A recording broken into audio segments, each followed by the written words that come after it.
Good morning. We are in Malachim Bet Perek Chof Dalid, in the midst of the reign of Yehoiakim.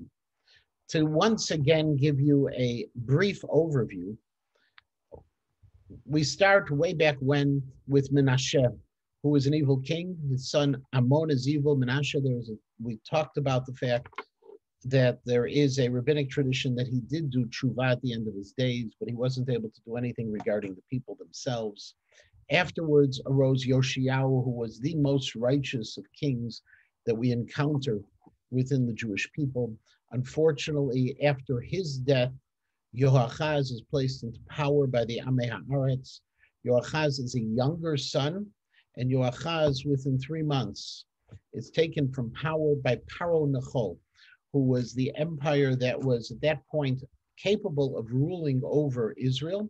If you remember, once again, Paro Necho was going to battle against Nebuchadnezzar in Karkamish. Nebuchadnezzar was the crown prince at that time. He wasn't yet the king of Bavel. This takes place in about 605 BCE. The battle in Karkamish goes very, very poorly for Paro Necho. He leaves and he is defeated. He has lost tens of thousands of troops. But before that, unfortunately, there was a decision to battle him. Yoshiyahu decided to battle him before he went up. And as a result, it was also bad for the Jews. They came under the control of Paro Necho. Now, Paro Necho deposed Yoachaz, took him to Egypt. Deposed Yoachaz, took him to Egypt, and Yehoiakim was put in his stead. If you remember, the ultimate power grab of Yehoiakim by Paro Necho, by the Pharaoh of Egypt and the dynasty of Egypt, was the mere fact that he changed his name just to show his power over him. His name originally was Eliakim, and he ultimately was Yehoiakim. Now, at that point, Yehoiakim is the king. Paro Necho is the people who have control over him, but Paro Necho ultimately lost in his battle against Nebuchadnezzar in the north. What Nebuchadnezzar does next is he travels southward, and he travels and conquers most of the area known as Aver HaNahar to the west of Mesopotamia, and that includes starting to conquer into Eretz Yisrael. That conquest in Eretz Yisrael is first experienced in 605, a year later, in the city of Ashkelon, where Nebuchadnezzar captures the city and kills the king of Ashkelon. And at that point, the Jews realize that things are getting very, very close to them. And we're going to read about what happens then, which simply is the fact that Yehoiakim realizes he now has no choice but to pay tribute to Nebuchadnezzar to be able to maintain his safety. But what we don't read about is that Nebuchadnezzar continues southward and battles again, one time Paro Necho then battles him off of his home turf from Egypt. The Babylonians came all the way south down to Egypt. And at that point, in 601 BC, the third year that we're talking about after he began to pay tribute, this is already 4 years, if you think about it, after everything was moving forward. At that point, what's happening is that Nebuchadnezzar suffers a defeat. He goes back to regroup to Babylonia, and Yehoiakim determines that he has an opportunity, and his opportunity is going to stop paying tribute to Nebuchadnezzar, which is against the advice of Yirmiyahu Navi. It is a tragic mistake because it's an act of rebellion. So one last time, just to review it very quickly in terms of what's happening on the world stage. Nebuchadnezzar rises as the crown prince. He battles Pharaoh of Egypt, goes up north and to Bavel's home turf. He wants to stop Bavel from becoming a world power. Yoshiyahu, for whatever the reason, and we'd offered a number of them, decides to try to stop him in the city of Megiddo. He fails, he loses. He then becomes a vassal of Paro Necho. Paro Necho continues moving northward. He is defeated in Karchamish. When he is defeated up in Karchamish, he goes back home. Bavel begins to come south. Nebuchadnezzar begins to go south, conquers most of the Aver HaNahar, gets to Ashkelon, not to Yerushalayim in a conquest format yet. However, at that point already, Yoyakim has to pay tribute. Nebuchadnezzar continues south, is defeated in battle by Paro Necho. Yoyakim thinks this is his opportunity to break free of Nebuchadnezzar, and that's where everything is taking place in our parak. Now, to just go into the parak itself and just to get started a little bit with it, because we also have to learn a little bit of Yirmiyahu while we're at this. The parak begins and it says, B'yamav, in the time of Yehoyakim, Allah Nebuchadnezzar melech Bavel. Nebuchadnezzar rose up, Vayhilo Yehoyakim eved shalosh shanim. And Yehoyakim became his servant for 3 years. Now, what does it mean he rose up? It means he conquered Paro Necho up in Karchamish. He became the dominant force. And for 3 years, Yehoyakim was forced to pay tribute to him to be able to maintain his peace. Now, the only problem, by the way, with this 3 years is, with these 3 years, is the issue that Beyamav Allah Nebuchadnezzar, that Daniel, in the beginning of Sefer Daniel, it says, B'shnat shalosh l'malchut, Yoyakim melech Yehuda, ba Nebuchadnezzar melech Bavel Yerushalayim vayetzer aleh, that it was in the 3rd year. So it explains the Seder Olam Rabbah. It says, Efshar lomar, Ken Seder Olam Rabbah is in the 25th chapter of Seder Olam Rabbah. Is it possible to say that it was in the 3rd year? Because doesn't Yirmiyahu talk about Hadavar asher hayal Yirmiyahu al kol am Yehuda b'shana revi'it lo Yehoyakim ben Yoshiyahu? That is the 4th year. In the 4th year of Yehoyakim, he has Shana Rishona Nebuchadnezzar melech Bavel, which was also the 1st year of Nebuchadnezzar's reign. So Nebuchadnezzar takes over as king of Bavel in the 4th year.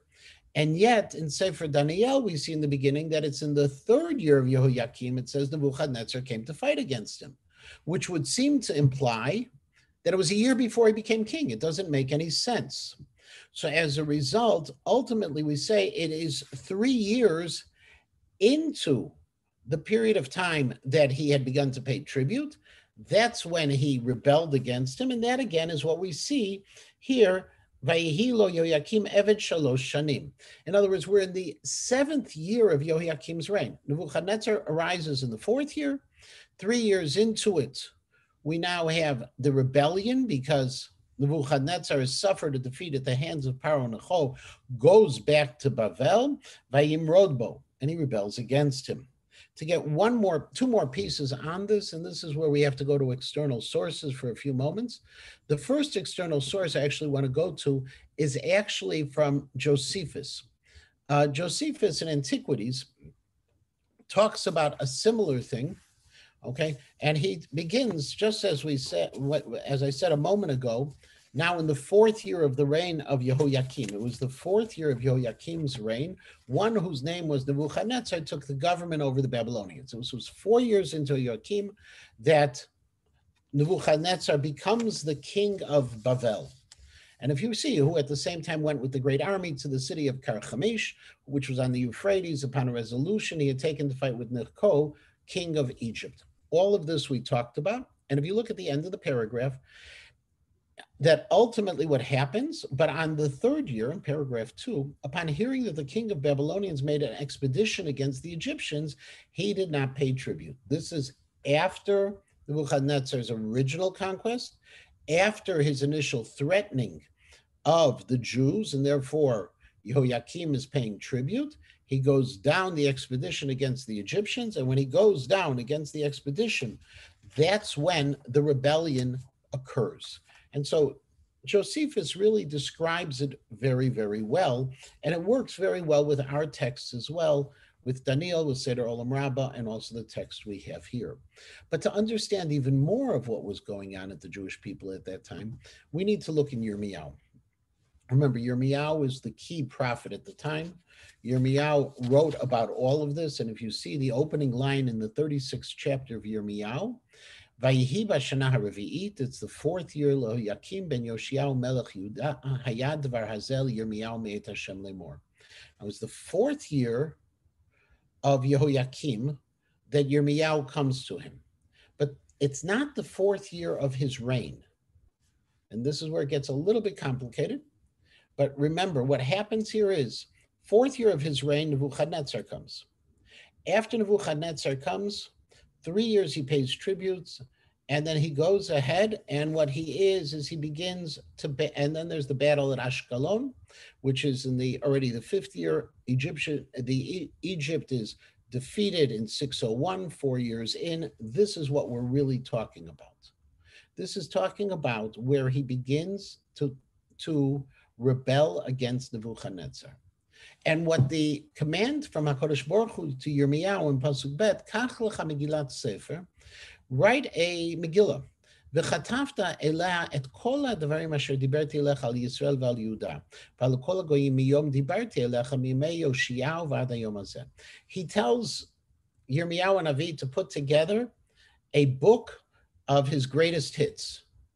Everything I have told you in this book, I want you, all of the nevuot that you've received about what's going to happen, I want you to put in one place. Maybe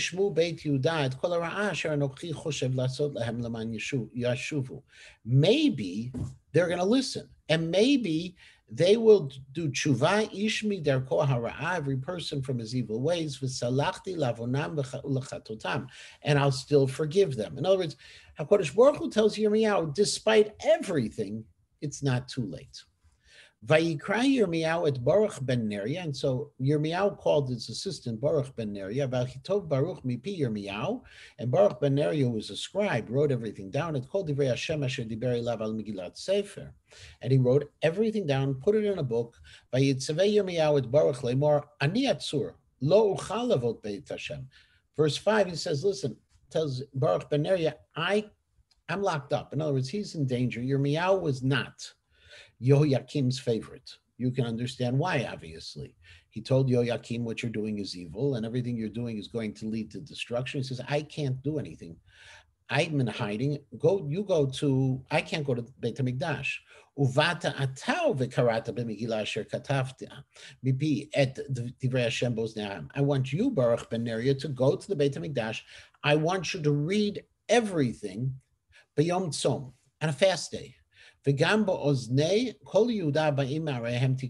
from all the people who are gathering, they called the fast day to try to get everyone together. Maybe their prayers will, and their tshuva will cause HaKadosh Baruch Hu to turn, because God is very angry right now. And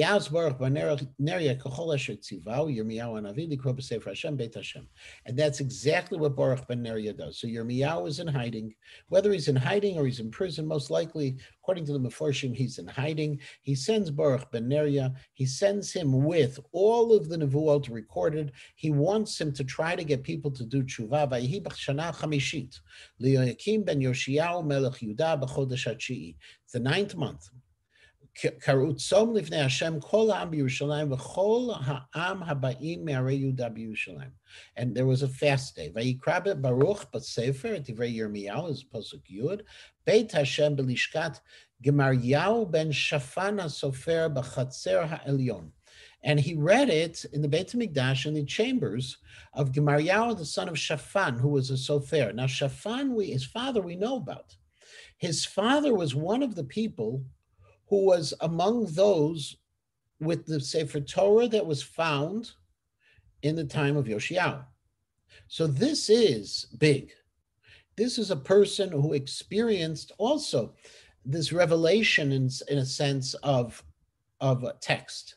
One was the Sefer Torah, and now we're talking about the revelation of a text of all of Yirmiyahu's, the collection of Yirmiyahu's nevuot. Petach shar Beit Hashem hachadash b'oznei kol ha'am. And everybody heard it. And then I'm just going to skip a little bit further. And ultimately in Pasuk Yudalid, Vayishlechu chol hasarim el Baruch et Yehudi ben Netanyahu ben Shelemiyahu ben Kushi lemor hamegillah asher karata ba b'oznei ha'am kachena biyadcha v'lech vayikach Baruch ben Neriah et hamegillah biyado v'yavo elehem. So all of the ministers now around the king say, we heard about this, bring it. We want to hear it. Vayomer elav shevna ukrena ba'oznenu. And they told him, Baruch, sit down and read it. Vayikra Baruch ba'oznehem. And he read it to all of the ministers in the government. Vayehi kishomam et kol hadvarim. And when they hear all of these prophecies of Yirmiyahu, pachadu ish el reihu, they became frightened. Vayomer el Baruch haged nagid lamelech et kol hadvarim ha'elu. And they said, we're going to convey all of this over to the king. This is a national emergency. How did you write all of this? And Baruch says, okay, he said all these words to me, and I just wrote them down. In other words, I took dictation. Pasuk Yutet, Vayomer Asarim el Baruch, and all of the ministers tell Baruch Lech, he's sater atav Yirmiyahu, go hide. V'ish al yeda efuatem, don't let anyone know where you're going to go, because we're going now to Yehoyakim, and your life's going to be in danger. Vayavo el hamelech chatzera v'et hamegillah yifkidu, and they went to the king, but they put the Megillah itself, B'lishkat Elishama Sofer, in the offices of Elishama the scribe, Vayagidu Boznei HaMelech et Kol Advarim, and they told him everything. Vayishlach HaMelech et Yehudi, and so the king sent Yehudi, Lakachet et Megillah, to bring the scroll. Vayikachem Elishkat Elishama Sofer. So he brings the scroll that Baruch ben Neriah had written, recording all of the nevuot of Yirmiyahu.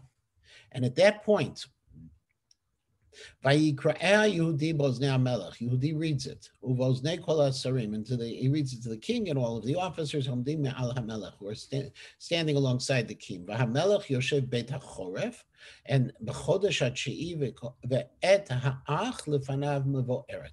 And he's sitting there in the winter house. The fire is going.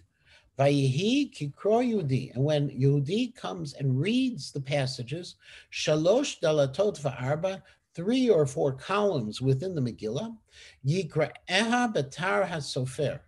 The king goes ahead and he cuts it with a razor, v'hashlech el ha'esh asher la'ach, and he throws it into the fire. Ad tom kol ha'Megillah la'esh asher la'ach, until all of it was gone. V'lo pachadu v'lo karu et bigdehem ha'melech v'chol avadav ha'shomim et kol hadvarim elu. No one was afraid of the prophecies nor of their actions of burning this Megillah. Pasuk Chafei v'gam el Natan u'dlayahu Gmaryahu ivkiu v'melech levil tisrov et Megillah v'lo shama alehem. And however, 3 of these people all begged the king not to burn it. He didn't listen to them.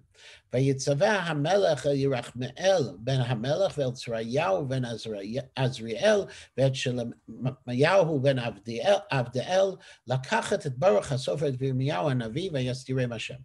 And at the very same time, the king commands to arrest Yirmiyahu and Baruch ben Neriah, but HaKadosh Baruch Hu hid them. They weren't able to find it. Vayehid v'Hashem el Yirmiyahu achrei srof hamelech et hamegillah et advarim asher katav Baruch mipi Yirmiyahu lemor. And then God appears to Yirmiyahu after this burning of the Megillah. Shuv kach lecha, take another Megillah acheret, another scroll. Uchtov aleh et kol advarim harishonim asher hayu ala Megillah rishonah. Rewrite everything. Asher saraf Yehoyakim melech Yehuda, which Yehoyakim had burned.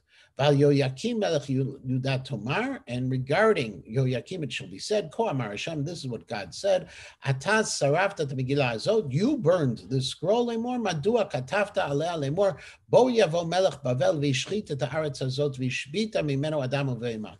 And because of that, okay, ultimately the king of Bavel will come, destroy the land, and will cease all of man and animal in the land. L'chein ko amar Hashem al Yehoyakim melech Yehuda lo yelo yoshev al kisei David v'nivlatot yeh mushlechet lechorev bayom v'lekerach balayla. And because of this, the HaKadosh Baruch Hu said about Yehoyakim, he will have no one from him to be able to continue the melucha, and his body will be thrown out in the day and in the night.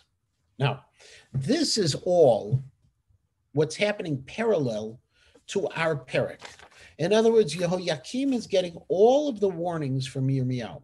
Yehoiakim sees it and he burns it. Now, what also is very interesting, if you just go back and if you were to remember Perek Chafbet, and I'm sure you do, Perek Chafbet, Pasuk Yud Aleph, when Yoshiyahu encounters the Sefer Torah, which they hadn't seen, there was also a tearing.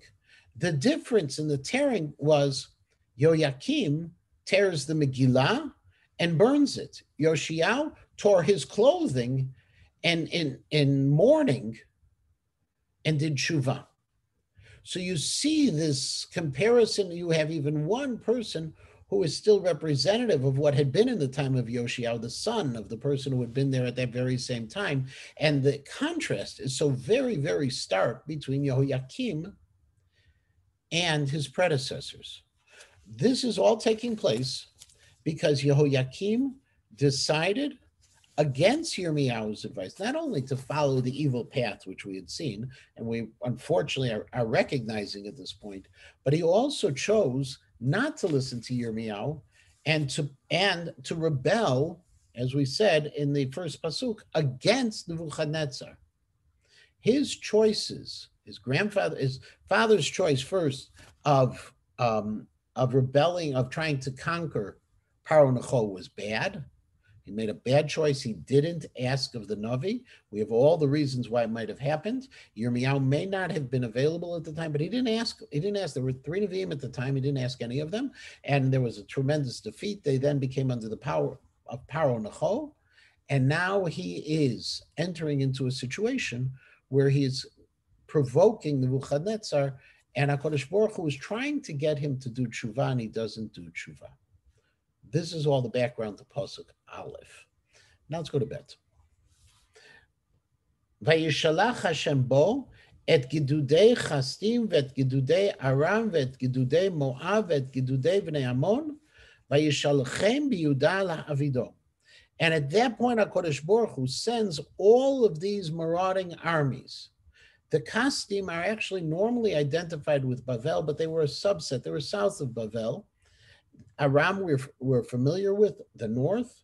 Moab we're familiar with, the east. Ammon is alongside Moab as well. Sends them biyudah lahavido kidvar Hashem asher diber biyad avadav nevi'im, just like he had promised would happen by the Nevi'im. We see the Nevi'im having said it. Ach al pi Hashem hayta biyudah lasir me al panav b'chatot Menashe kechol asher asa. That ultimately this ach is achen, is because that ultimately all of these things happened going back to Menashe's sins.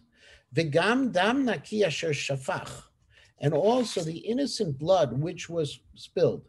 Vayimalet Yerushalayim dam naki, and also regarding all of the blood that was spilled, which filled Yerushalayim. V'lo ava Hashem lisloach, God did not want to forgive. Explains in Mitzudot David that ultimately, when it says the innocent blood, that it was because Menashe just allowed murder and rebellions to occur, and as a result, there was unnecessary blood that was spilled, and they went ahead and people began killing one another. Okay, it wasn't that he himself did everything wrong, but he allowed this to continue. Yirmiyahu in Perek Chavav actually says that part of this dam naki, and this is Perek Chavav, Pasuk Chav to Chav Dalet in Yirmiyahu, is that Yehoiakim killed the Navi Uriah and also wanted to kill Yirmiyahu HaNavi, which is also, by the way, recorded in the section in the Antiquities of Josephus that we had looked at a little further down, and he wanted to have Yirmiyahu killed as well. So all of this ideas of this of the bloodshed that's taking place is indicative of the type of rule.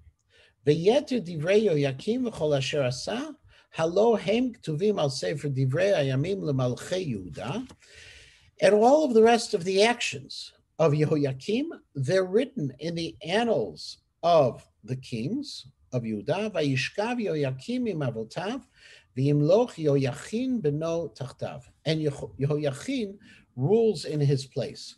Now, this idea also of all of a sudden the son being able to rule in his place is also a little complicated because we know as well that it's not so simple on a couple of levels. One is in Yirmiyahu Perek Chof Bet, and again, this is right before the other piece which we had talked about, and I'm going to bring it up on screen so we can see it in a second. Give me just one moment. In Yirmiyahu Perek Chof Bet, Psukim Yud Chet and Yud Tet, and I'll have it here in a second. I'm sorry. Okay, that. Let me just give you the other screen share. If you look at this right now, you'll notice that in Pasuk Yud Chet it says L'chein ko amar Hashem el Yoyakim ben Yoshiyahu melech Yehuda. This is a prophecy directly to Yoyakim. Lo yispedu lo. You're not going to be mourned, or you're not going to have eulogies. Hoy achi v'hoy achot. Okay, they're not going to cry out, my brother for my sister, lo yispeduli. No one will mourn him. Hoy adon v'ho hodo. Okay, the Lord and His Majesty. Furat chamor yikaver. He is going to be buried like a donkey. Sechov v'hishlech mehala l'sharei Yerushalayim. And he's going to be dragged and left outside the gates of Yerushalayim. In other words, Yoyakim's death, according to Yirmiyahu and Navi, is going to be a horrific kind of death. The problem we have is when we go back to our Navi and we look at the Psukim, there's no indication of it. Pasuk Vav just says, Vayishkav Yoyakim im avotav. He lay with his ancestors. It sounds very simple. So as a result, there is a medrash, and the medrash appears in Vayikra Rabbah. It is also one of the sources that I gave to you. I gave you the English version. I didn't give you the Hebrew. I apologize, but I had on this one I had to make a choice of one or the other, and so if you look in Vayikra Rabbah, the story is as follows. They say that when Nebuchadnezzar went up to destroy Yerushalayim and came up and took up his abode in Daphne of Antioch in the north, the great Sanhedrin went down to meet him. This is Yoyakim, and said to him, has the time come for this house to be destroyed? The Beit HaMikdash is the time. Said he to them, no, it is only that Yoyakim has rebelled against him. This is God talking. Deliver him up to, no, it is only, they went to Nebuchadnezzar. Let me say one more time. They went to Nebuchadnezzar. They said, are you planning on destroying the Beit HaMikdash? He said, no, it's only Yoyakim has rebelled against me. Deliver him up to me and I shall go away. So Nebuchadnezzar says, I'm not ready to destroy everything. I just want Yehoyakim. He's the rebel. Pasuk Aleph, he was reading Rodbo. They approached Yehoyakim and said to him, Nebuchadnezzar demands you. Said he, is this right thing to do, namely disregard one human life? And they bring then the precedent of Sheva ben Bichri back in Shmuel, Sefer Shmuel, who was given over for having rebelled, and it was permitted. So ultimately, they're he is told, yes, we can turn you over to Nebuchadnezzar to preserve the Beit HaMikdash. Now, how did they, then there was a question. Seeing that they not hearken to them, it's the end of that paragraph, they arose and seized him and led him down the city wall to him. So in other words, they put him in a cage and they lowered him down to the Babylonians. Now, how did they let him down? On this, Rabbi Eliezer ben Shimon differed on the point, another machloket. But what did Nebuchadnezzar do to him?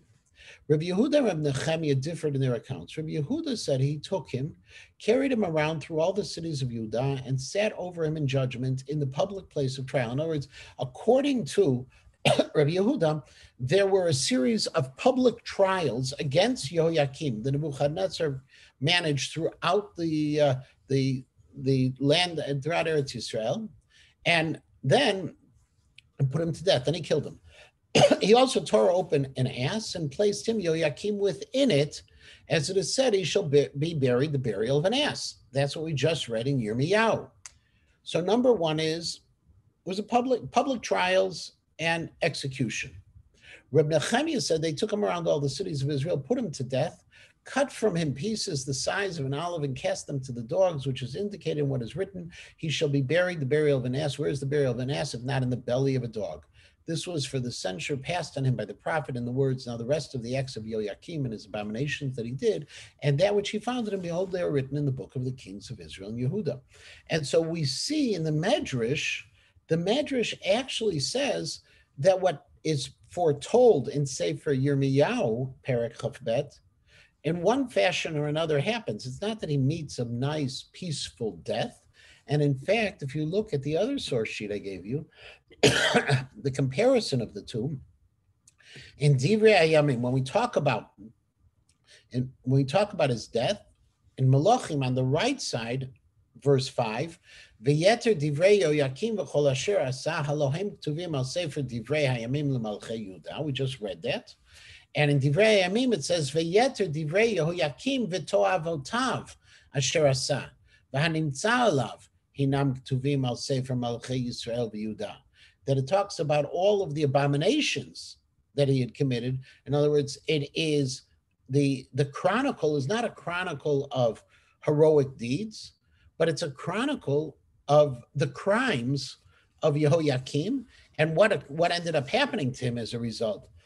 As a result of this, Rashi says on this pasuk that when it says Yehoyakim, Vayishkav Yehoyakim im avotav, he lay with his forefathers. Rashi says lo al mitato, not in his bed. Ki asru Nebuchadnezzar ben Nechushotayim lo licho bavela vayu megararim oto v'meit biadayim. He offers yet a third approach, which says that what he did was, we see in Yechezkel that he was taken to Bavel, but he never made it all the way to Bavel. They began to drag him, and they dragged him through the streets until he died, which may also be the fulfillment. If you remember back in Yirmiyahu, at the end, Lo yeh lo yoshev al kisei David v'nivlato tiyeh mushlechet. His corpse is going to be cast out. L'chorev bayom v'lekerach balayla, in the heat of the day and the frost of the night. That also might be an indication of how he was killed. So there's two different approaches to how he was killed. He may have been executed, or he may have been killed, tortured on the way going back to Bavel. Either way, Yehoyakim, it's his end. And then comes Yehoyachin. Now, Yehoyachin we know very well. We hear his name every year in Megillat Esther.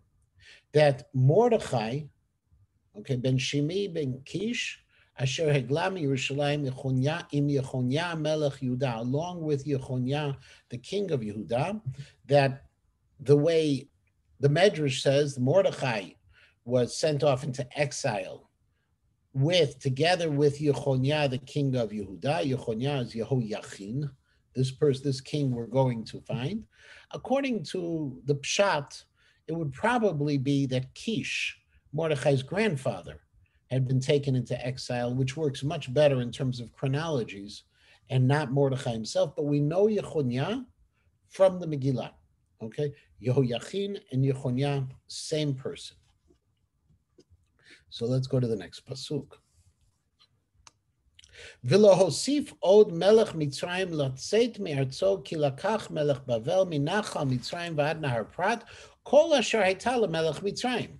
Now, right now we say that Melech Mitzrayim is not coming out anymore. What's the significance? Well, again, historically, because he had been beat in Karchamish, and the only battle that was taking place was the battle that he was going to do against Bavel on his own territory. But what's significant to us, says Rashi, is the fact that he doesn't venture out of his lands in the south also means he's not going to come to protect the Jewish people. You see, originally, and this is what's so strange about all of this, Yoshiyahu the king, the grandfather now of Yechonya, Yoshiyahu the king had opposed Mitzrayim and went to battle against them in Megiddo, apparently either because, and for some reason because of Ashur. One of the possibilities we had approached was he didn't want Mitzrayim to help Ashur. But then he became a vassal state of Mitzrayim. Then, despite the fact that Mitzrayim had taken over Eretz Yisrael, were not the people they wanted to be partied with, they then rebel against Bavel, who ultimately defeated Ashur, aligning with Mitzrayim. And now, because they had aligned themselves with Mitzrayim, the people they had fought before, now they find themselves alone. Mitzrayim is not going out from his land anymore because everything is under Bavel. He has lost this battle. Pasuk Chet. Ben Shmona Esrei Shana Yehoyachim b'Malcho. He was 18 years old. Now, we do have a problem with this chronology of being 18 years old, and that is, according to Divrei Hayamim Bet, in Divrei Hayamim, we have a different age piece. And this is, if you notice again, and I'll just go back to that sheet of Divrei Hayamim that we had, the comparison of the two texts. In Divrei Hayamim, it says, Ben Shmona Shanim Yehoyachim b'Malcho v'Shlosha Chodashim, O Shlosha Chodashim v'Aseret Yamim Malach b'Yerushalayim. Okay, it says he was 8 years old. So there is a possibility that the Radak explains. How do you explain the differentiation between 18 and 8? And the Radak says that Yehoyakim wanted to make sure there would not be a problem of succession. See, if you remember, Yoshiao died. The Amharites had put the younger brother Yehoachaz in place for 3 months. Then Yehoachaz was taken off in chains to Egypt, and Yehoyakim was put in. Yehoyakim had experience with people who, unfortunately, brought the wrong heir to power, at least in his perspective, for sure. He was the older brother. He should have had it. So he makes sure that Yehoyachim, that his son won't have that problem, says the Radak. And what he did was he actually made his son, Yehoyachin, a co-regent. Early into his reign, for 10 years, he did that. He reigned for 11, Yehoyakim reigned for 11 years, and after the first year of his reign, he brought his son, who was only 8 years old, to be like a co-regent, like a co-king with him, so there would be no question that when he dies, who is going to be the next person in power? And therefore, you have 18 and 8. On the one hand, he was 8 years old when his father had him start working in the business, the family business. But he was 18 by the time his father had been killed, and he now took over. Ushlosha chodashim malach b'Yerushalayim. His entire reign is 3 months, just like his uncle Yehoachaz had only 3 months. V'shem imo Nechushta vat Elnatan Mirushalayim. And his mother's name is Nechushta, the daughter of Elnatan Mirushalayim. If you remember, by the way, we had an Elnatan in Yirmiyahu when we read, one of the people who were there around Yirmiyahu. It's not necessarily the same person. Elnatan, interestingly, is a name that have been found on seals in Ir David. And it's not necessarily there's an Elnatan ben Balgi who was found there. So it may have been a more common name. Vayas hara beinei Hashem kechol asher asaviv. Yechonya did just as bad as his father. Now, ultimately, according to the Midrash in the Vayikra Rabbah in Yud Tet, Pasuk Vav, that in the end of his life, he did do tshuva, okay, and therefore, he will be the progenitor of future kings. In other words, he's the line, Yechonya is the line of Malchut Beit David that we're praying for even nowadays, that they'll be restored because of the tshuva, says the Medrash. Ba'etahi, it was at that time, Alu Avdei Nebuchadnezzar Melech Bavel Yerushalayim, that the servants of Nebuchadnezzar, in other words, the armies of Nebuchadnezzar, came against Yerushalayim. Interestingly, Nebuchadnezzar is not coming initially. And the question is, why doesn't he come initially? Well, if you remember, we do have experience with kings of the north who've gone against Yerushalayim and then suffered miraculous defeats. So one suggestion is that Nebuchadnezzar didn't want to take any risks. He sent his people before he was willing to come. Vatavo ha'ir b'matzor, and they placed the city under siege. Vayavo Nebuchadnezzar melech Bavel al ha'ir, and then later on, according to Divrei Yamim, it's a year later, Nebuchadnezzar shows up. Vavadav tzarim aleh, and his servants are placing the siege over Yerushalayim. Vayetze Yehoyachin melech Yudah al melech Bavel, and Yehoyachin goes out to the melech Bavel. The Radak points out that he went out to say, "Do with me whatever you want to do." In other words, he was willing to sacrifice himself for the sake of the people. Rashi says Vayetze is not a question of war whatsoever. And in fact, this is, according to Chazal, this is one of the heroic things Yehoiah did. He gave himself over to avoid the destruction of Yerushalayim. Wait, 1 second, 1 second. He only reigned for 3 months, right? So, but this is a year later. Didn't you say Nebuchadnezzar waited a year? He let his servants go, then he waited a year, and then he came. Give me one moment. And great question, and I may be mistranslating the pasuk, so I'm going to leave that on hold for a moment. It was in the 3rd month. Sorry, it wasn't 3 months long. It was in the 3rd month. Okay.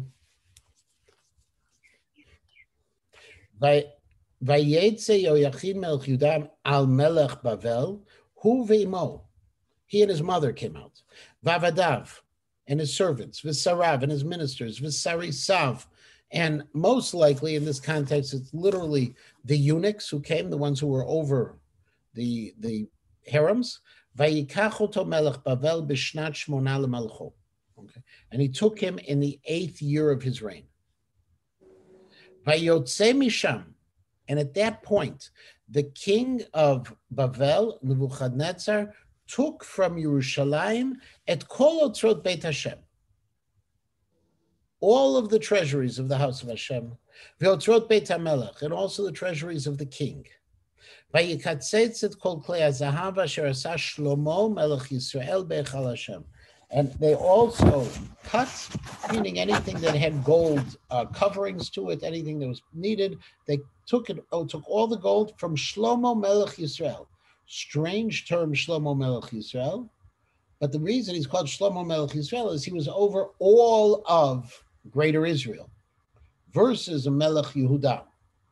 Ve'echal Hashem kasher diber Hashem. And it was precisely like Hashem said. V'higla et kol Yerushalayim ve'et kol asarim ve'et kol giborei hachayil 10,000 goleh v'chol hacharash v'hamasger lo nishar zulat dalat am haaretz. And at that point, he exiled all Yerushalayim. It doesn't mean he exiled all of Yerushalayim, because we know Yerushalayim is still going to have population there. But what he did is he took out all of the Gedolei Yerushalayim, all of the important people, all of the people who were of power there. He took with them all of the ministers, all of the soldiers. He took 10,000 people, and he also took the Charash and the Masker. Now, the Charash and Masker, according to Targum Yonatan, is Umnaya V'Tar'aya, are the people who are the artisans, the craftsmen, and also those who guard the gates. The Gemara says, the Gemara in Gittin on Pechet Amud Aleph says, Charash, those are the Talmidei Chachamim, he took them, that when one of them would start speaking, everyone paid attention. So, Ef Hatan, same thing. The Talmidei Chachamim, they would talk, people would be quiet, they were cheresh, they were silent. Masker, according to them, okay, and those are the people who would go ahead and they would sit and learn from the Talmidei Chachamim. So according to the Gemara, they took all of the leadership of Torah as well. However, according to the Pshat, the Charash and the Masker, those are the people who who were the capable ones to be able to create new weapons and new tactics to defend the city. So they left the city, in essence, defenseless, and the only ones they left were the poor of the Amaretz. They left the lower class there. Vayegel et Yehoyachim Bavela, and they took Yehoyachim to Galut.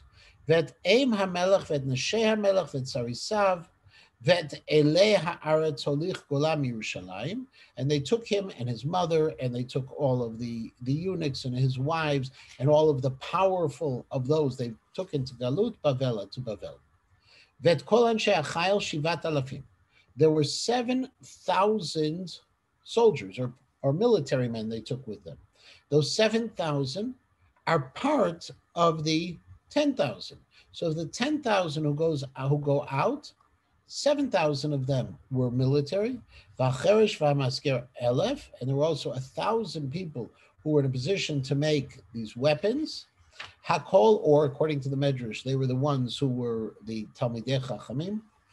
All of them were Giborim Osei Milchama. They were the ones who would make war. And ultimately, Melech Bavel, he brought him into Bavel. Vayamlech Melech Bavel Emetanya Dodo Tachtav. And now comes his uncle into play. So you had three brothers who are going to be reigning. You had Yoachaz, you had Yoyakim, and now you have Metanya, Vayesev et Shmo Tzidkiyahu. And he changes his name to Tzidkiyahu. Again, ultimately, whenever a name is changed, it's a position of power. The question here is, interestingly, who's the one who changed his name? Vayesev et Shemo Tzidkiyahu. It doesn't say that Nebuchadnezzar changed his name, but that's the assumption. Rav Meidan actually suggests that it wasn't done by that it was done actually by Tzidkiyahu himself, because ultimately he wants to say, like Rashi quotes a Gemara Horiot, Ka yatzdik alecha et adin im timrod bi, that he also wants to reach out to God. He's the one who's tzaddik, as opposed to Nebuchadnezzar, who said Tzidkiyahu, that God is going to do the right thing if you rebel against me, which is the Gemara there. Ben esrim v'chat shana Tzidkiyahu b'malcho. Tzidkiyahu is 21 years old when he takes over the reign. Ve'achat esrei shana malach b'Yerushalayim. And for 11 years, he was the king in Yerushalayim. V'shem imo, and his mother's name was Chamutal, bat Yirmiyahu milivna. And his mother's name was Chamutal, the daughter of Yirmiyahu. This is not the Yirmiyahu, because this is a Yirmiyahu from the city of Livna. V'yas hara b'nei Hashem. Unfortunately, he also follows in the evil ways, k'chol asher asa Yehoyakim, like Yehoyakim did. He is being compared to his brother and not to his nephew. Ki al af Hashem hayta v'Yerushalayim v'Yehuda ad hishlicho otam me'al panav vayimrod Tzidkiyahu b'melech Bavel. And Tzidkiyahu did something extraordinarily stupid, that ultimately he went ahead and he rebels against the king of Bavel, against Nebuchadnezzar.